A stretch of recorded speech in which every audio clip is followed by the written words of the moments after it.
The courtroom was unusually silent that morning. Even the creak of the door behind the judge's bench felt like thunder. Every seat was filled: journalists, legal interns, grieving families, and curious bystanders.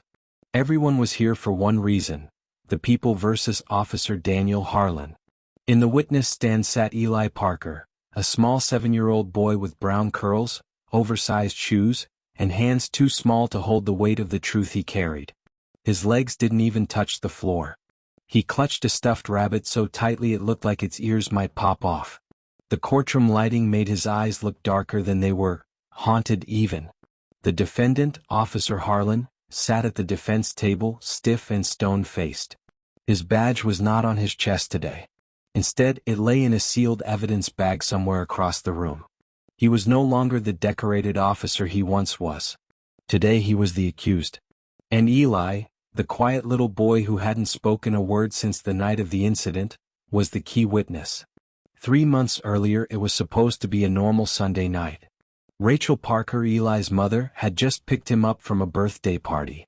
The sky was starting to drizzle, and the air smelled like wet concrete and cotton candy.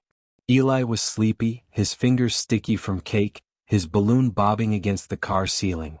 They were just 2 blocks from their apartment when the red and blue lights flashed behind them.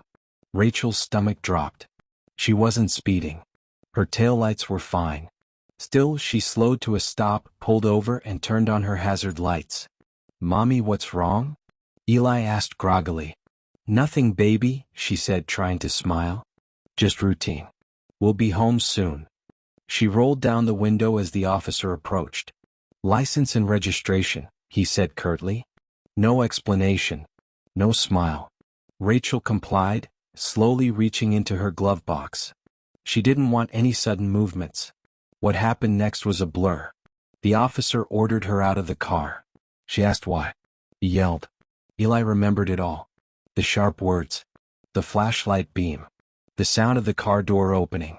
His mom's voice shaking, "Please, my son is in the car." And then a gunshot. Eli screamed.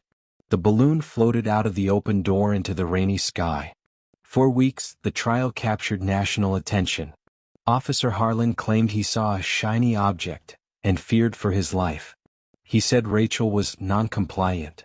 But no weapon was found. Just a juice pouch she had tried to pass to Eli moments before. The dashcam footage was murky. Rain on the windshield distorted much of it. Body cam? Malfunctioned, they said. Came down to the boy. The one who had seen it all from the back seat. Eli hadn't spoken since that night. Not to police, not to therapists, not even to his aunt who now cared for him. Until today. The prosecutor knelt beside Eli. "Do you know why you're here today, sweetheart?" Eli nodded. "You're very brave for coming." The judge adjusted his glasses, leaning in. "Eli, can you tell us, do you remember the man who stopped your car that night?" Silence. Every heartbeat in the room seemed to sync with his hesitation. Then, slowly, Eli raised his hand and pointed directly at Officer Daniel Harlan. "That's him," he said. "He hurt my mommy." Gasps rippled through the courtroom. A woman wept. A reporter dropped his pen. The defense attorney stood. "Objection, Your Honor, the child is under duress." But the judge raised a hand. "Let him speak." Eli continued, voice trembling but clear. "He said bad words to her. He pulled her out. She screamed. He pushed her. She fell. And then he shot her. He began to cry. She didn't do anything wrong.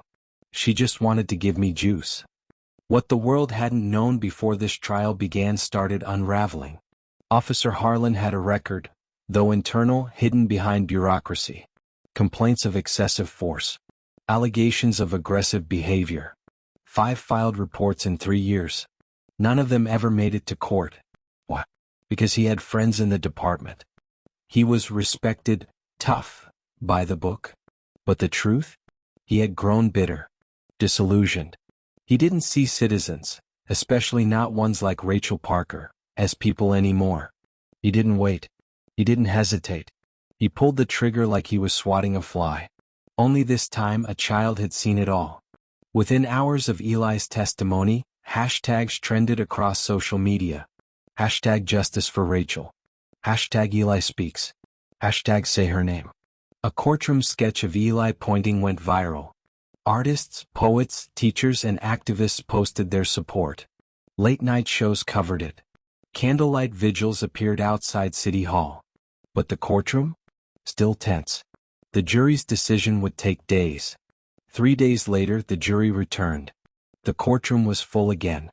Rachel's sister gripped Eli's hand so tightly her knuckles turned white. The four-person stood. We, the jury, find the defendant, Daniel Harlan, guilty of manslaughter in the first degree. Cheers erupted outside the courthouse. Tears inside. Officer Harlan's face remained blank. But the weight of justice finally seemed to settle on his shoulders.